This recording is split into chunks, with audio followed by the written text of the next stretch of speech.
Hapon mga Karaki Rice. Kaninang maga, ang customer natin dalawa lang. Ngayon, Starex, L300 drop side, at itong taga Laguna, Montero. Tingnan nyo po, dumating alas 3:30. Mahina na po ang lamig. 14 na lamang ang lamig niya. Para hindi naman kakusayang ang pagpunta niya, sabi ko nga, dapat doon na sa Batangas eh. Kaya lang, kahapon po ako nandun. Kaya dito na pumunta ng Bulacan. Yan, lilinisin po natin to. Linis lang naman po ito. Ayan, binabaklas na ni kasamang Ray. Pag ganito po kasi, yung ginto, talaga po nga nadudukot lang natin. Pero itong Gen 3, yan, baklas po talaga dashboard. Bale, paklasin na lang natin. Nakadalawang pagawa na po pala ito sa Laguna. Nakita tayo sa Facebook. Kaya sinubukan tayong ipagawa rito sa Rocky Rice. Parehas to dun sa yung in-undercoat natin, yung taga Bicol.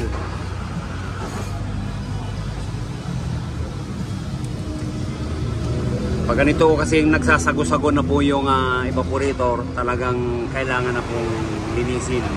Gaya kanina yung MUX, nauwi po sa palit ng evaporator. Ito, sige, linisin muna natin.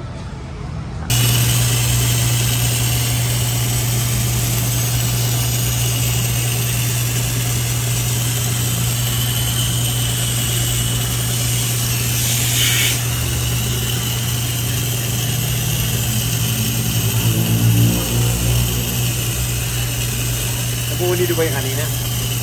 Nag-uunido? Hindi naman.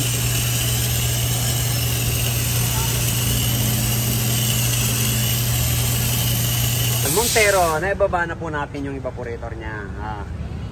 1 year, ganun kabilis. Dumumi ang evaporator. Yan, mukhang jelly na to.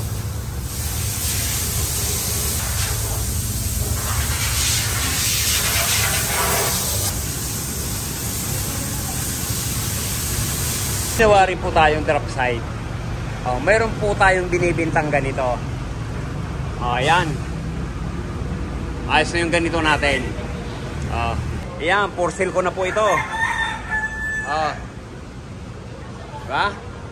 Ayan, mas modelo pero ito, bagong bago. Bagong labas yan. Bagong labas sa bilo.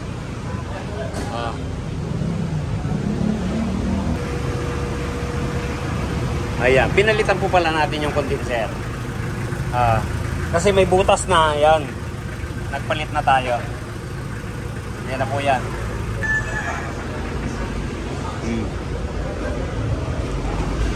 Drop side. Baka naghahanap po kayo ng ganito. Binibinta ko na bagong restro.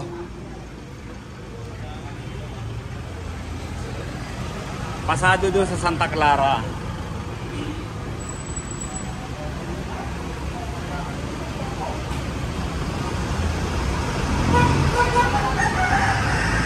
Sir, grabe pala ang langis. Pa-plasing tayo.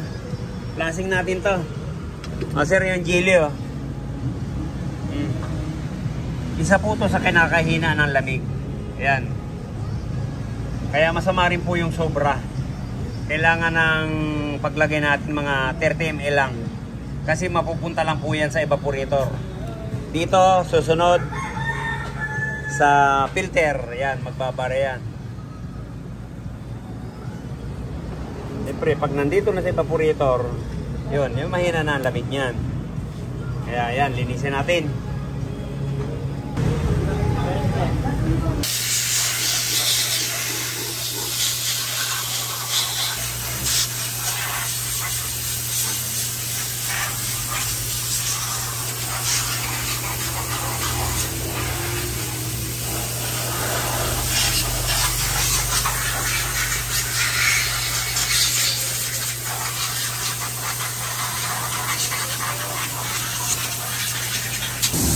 Paplasin po natin tong Montero kasi napakarami ng langis yung evaporator. Para ma-flush po natin.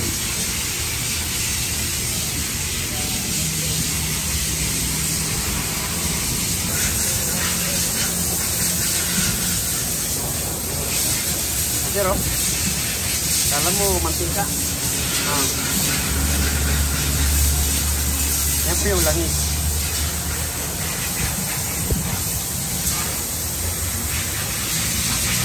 Ayan, oh. Ayan. Ayan na po yung pang-flushing natin, oh. Ayan, unang buga. Kaya laking bagay pag napaplasing natin. Laki ng nilalamig. Isang timpla. Yun. Yun. Oh, yan.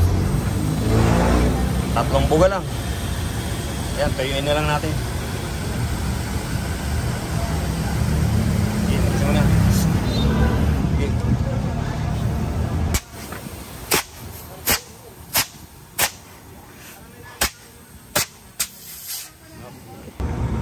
Ganun din, no? Parang mantika.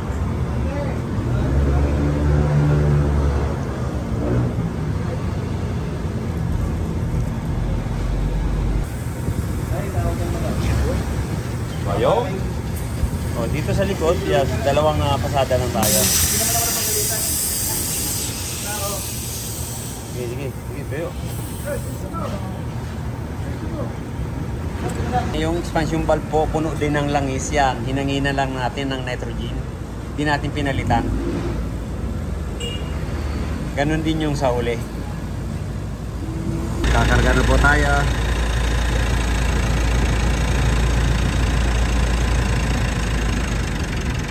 Ayan, mati ka agad eh. Pataas ang thermostat.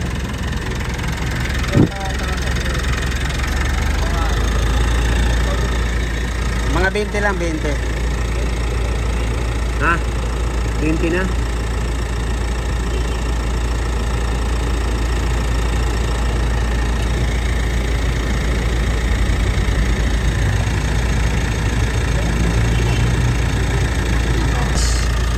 Okay na po. Overtime kami. Dumating po alas 3 na. Hindi po natin mapahindian yung mga karakeroys natin. Ayan. Office of the President. Tatak Karakeroys from Binyang, Laguna.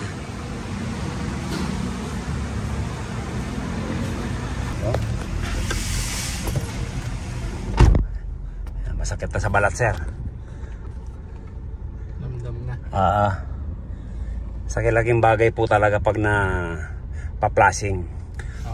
Kung sa tao parang naghihilod tayo. Tsaka yung presko. Blower niya lumakas na yung yan, nakalulang, no? Number 1 lang. Yan. Ayos na. Nung mga nakaraan, lagi number 3 yan. Minsan kulang talaga kahit 3 na. Yan, ayos na. At least nasolusyon na natin yung Montero mo. Okay, kahit tayo nag-overtime eh. Ako, sabi ko, overtime natin. Nakakaya. Yan. Saan po kayo? Binyang? Binyang po. Traffic eh. Thank you. Okay na to. Salamat. Thank you, sir. Sir Jan. Salamat sa pagdayo. Ayan, dumating pong alas 3. In overtime namin. Yan, natapos na. Alas 7.